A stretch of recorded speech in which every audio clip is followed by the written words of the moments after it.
Hey, everybody, and welcome to day 11 of 30 Days of How to Be Successful with me, Jody Almond, and I am your host, and I am glad to be with you during these sessions and teaching you some valuable content that I have found to be effective and to work in not only my life, but the lives of many that I have worked with in my coaching, as well as just personal advice and help too. Let me tell you a little bit about me in case you're a first time person joining in with us today. I am not only a pastor of 20 plus years, I am also a life and business coach, as well as a number one Amazon best-selling author and globally nominated author for a book I have written. And that book is Going All In, Finding Success Through Surrender. And I'll be talking about that a little bit more in the episode today. And in this session. So, with that being said, I'm excited to be here. And again, let me just real quickly give you who I am and what this is. Again, this is 30 Days of How to Be Successful with me, your host, Jody Almond. And I'm just really looking forward to being in this with you today and jumping in and giving you all the content that I can to help you out. So I hope you're ready. I hope you've got something refreshing to drink to keep your throat good and wet. I hope you've got something to take notes with because this session, as well as all the others, are full of gold and I want you to retain it. So let's jump in and let's get started today. Are you ready?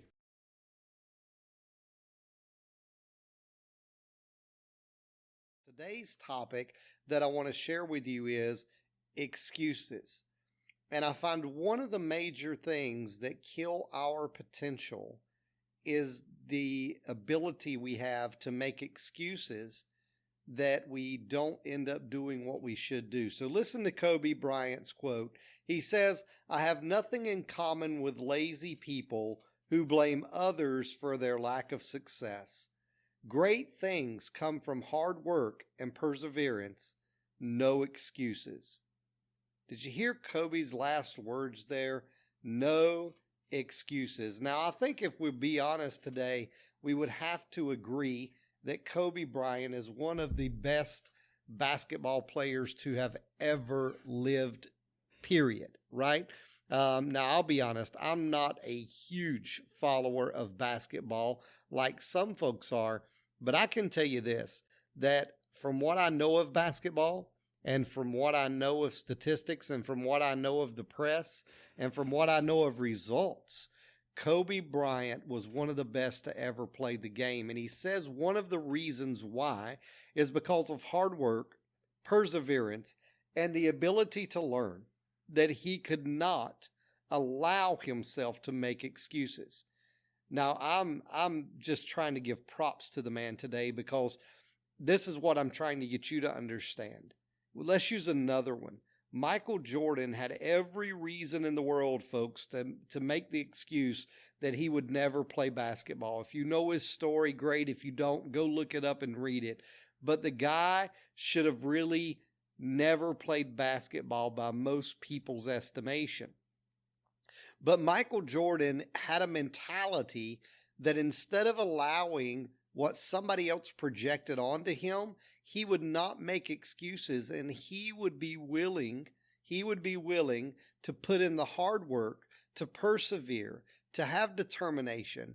And in that, he became another of the greatest men to ever play the sport of NBA basketball. So I want to talk to you today about this because I believe that there's a major difference between the struggler, the settler, and the successful. These are the three categories that I believe every person falls into one of these three. You're either in the category of a struggler, you're in the category of a settler, or you're in the category of the successful. And the difference is the successful have learned the ability to eliminate excuses. The ones who are successful produce results, while the struggler and the settler live a life of rejecting God's perfect will for their life. They never understand their true purpose in life. They never understand getting God partnered in life. And so we find that. Let me help you understand. The way I view excuses today, friend, is excuses are the executioners to your visions, your dreams, and reaching your divine destiny. Can I just say that one more time so you get it? Because when you think of an executioner, it's there to kill you. It's a predator that is there to destroy you. It is there to make your life be dead so that you don't have life. Jesus said the thief comes to steal, to kill, and to destroy. He says, but I have come that you might have life and have it more abundantly. Excuses are executioners to your visions, your dreams, and reaching your divine destiny. Listen to a quote by Andy Stanley. He says, good excuses rarely collect dust. We use them and use them and use them. Let me share a personal story. Many of you know that I just have released globally a brand new book that has just been published and distributed through over 39,000 streams and has already, in less than a week of being out and being live on Amazon, had reached in 5 days an Amazon bestseller, #1 bestseller category, and on my Kindle version. Now, here's the catch. I felt the desire, I felt the drawing and the calling to write a book, not that particular book, but a book 8 years prior to me writing this book, at least 8 years prior. And let me tell you the reason I did not write the book. The reason I did not write the book until I come to it this past year was because of excuses. In my heart and my mind, listener, podcast world, listen to me. In my heart and my mind, I made a million excuses why I shouldn't write the book. I said, I'm not an avid reader. Why would anyone read my book? Number 2, I'm not the most eloquent speaker or talker or writer. Why would anyone want to read what I write? Number 3, I've never written. Number 4, how do I even do it? I don't know where to get started. All these excuses I allowed to bombard my mind, and I failed to do it. Now, when I think about that, I have to get into the concepts that I want to share with you today, because I think I've comprised at least a list of 10 things that cause us to never move in our environment that is producing our purpose. It's a good environment. Okay, we talked about that in the first of these series of teachings, is our environment can kill our potential, but it can also produce potential in our lives. And so the thing is that we're in a good environment. All right, we're there, and we still make excuses. We still have reasons. Can I tell you what causes us to make excuses? I want to share with you this. Number 1 is fear. Number 1 is fear. We are fearful of rejection. We are fearful of failing. We are fearful of making a fool of ourselves. We are fearful that we won't know how to do it. There's all these fears. Listen to what motivational speaker Zig Ziglar said. He said, fear has 2 meanings if we use it as an acronym. He says, fear stands for forget everything and run. Isn't that what so many of us do? That's what I did when I had the idea, the seed planted in me from my divine purpose and from my creator, of part of my creation purpose. When I understood that I was to write a book, I let fear set in, and fear caused me to forget everything and run. The other opportunity of fear is face everything and rise. So which one will you choose? The choice is yours, Zig Ziglar says. He says, fear has 2 meanings, and it's your choice.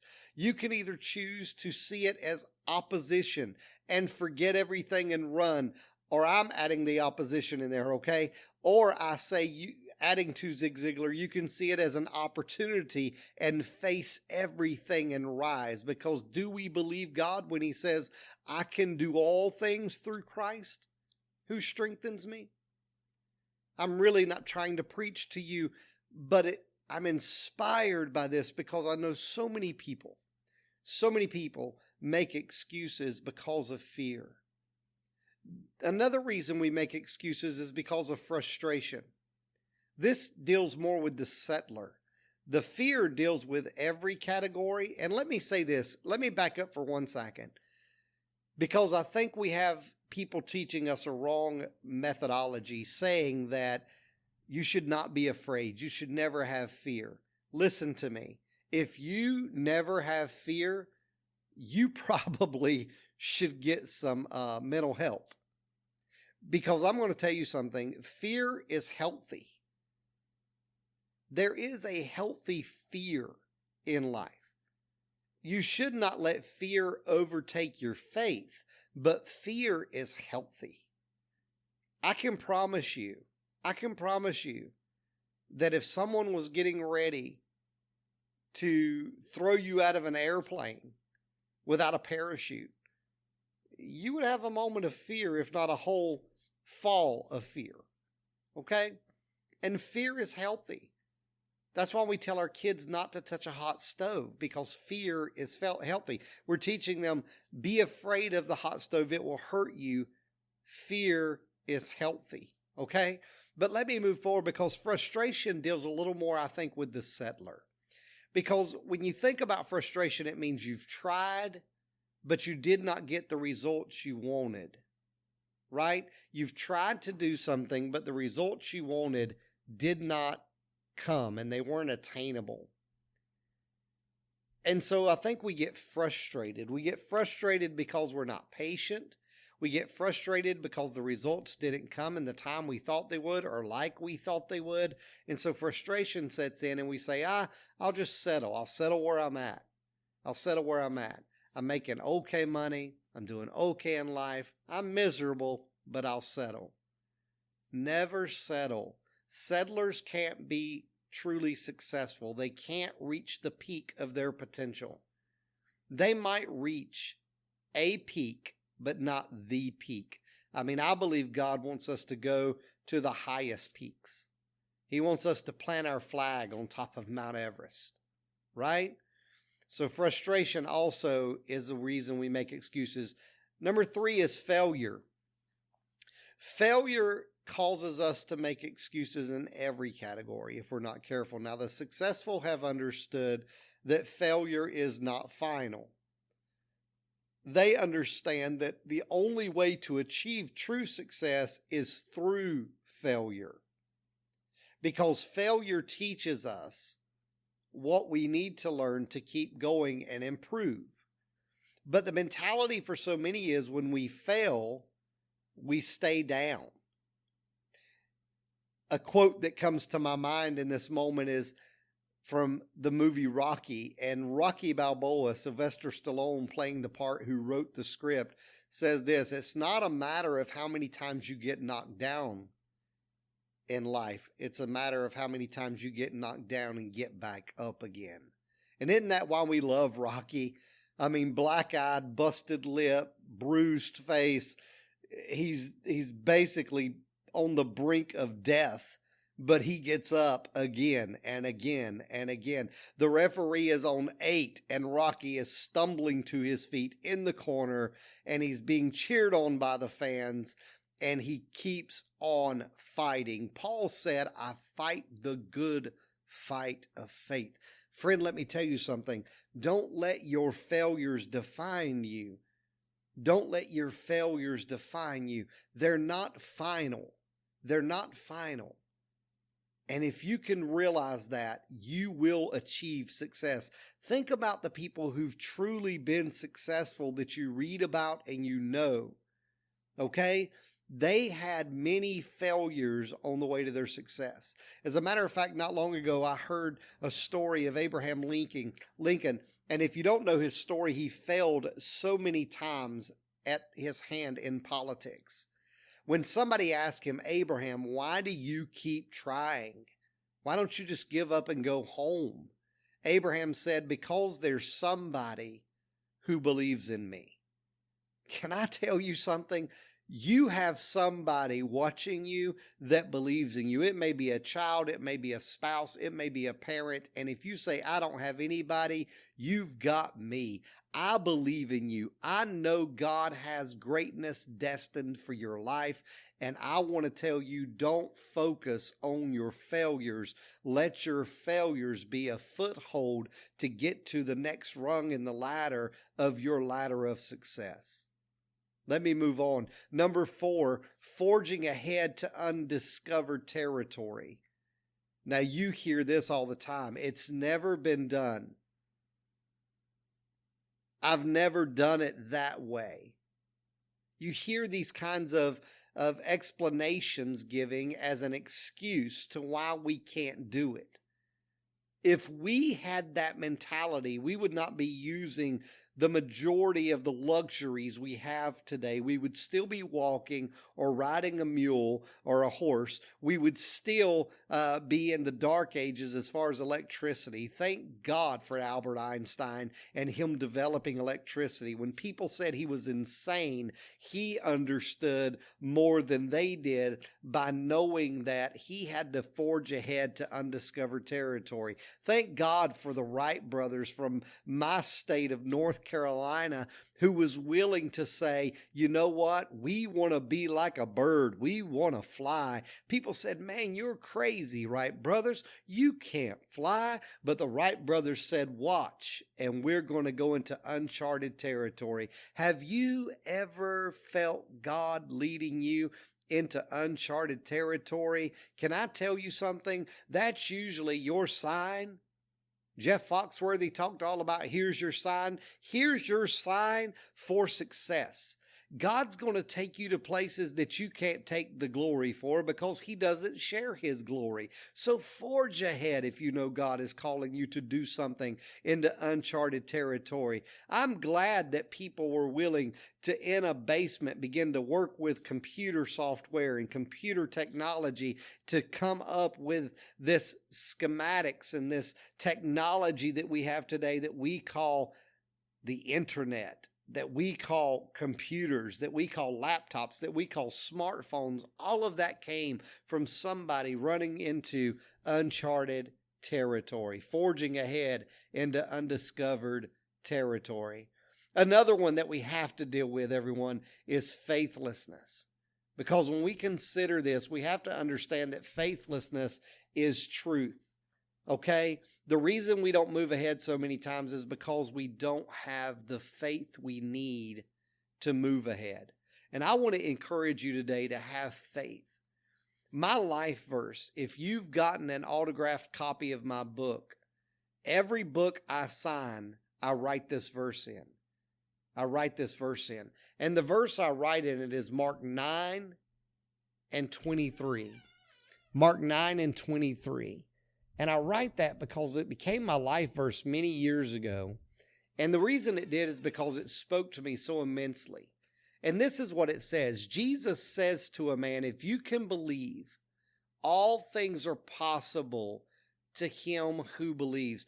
And this man says back to Jesus in verse 24, Lord, help my unbelief. Can I tell you something today? I want to encourage you. I want to encourage you that if you're listening today, and you say, hey, you know what, Jody? I don't have the faith to forge ahead. I don't have the faith to move past my fear. I don't have the faith to get over my frustration. I don't have the faith to get around my failures. I just can't seem to find the faith. The faith is the root of my issue. Hey, can I tell you something? Trust God, which is faith. And without faith, it's impossible to please him. Let God guide you and get to the place God is taking you. I'm closing with this. The children of Israel wandered, a whole generation wandered for 40 years and died in a place God never intended them to die. His purpose for their life was to walk into the promised land and live in prosperity. Do you know the majority of humanity is just like the children of Israel? They're wandering in a circle aimlessly called the wilderness of life as a struggler, as a settler, and very few become Joshuas and say, I'm going to get what God has for me.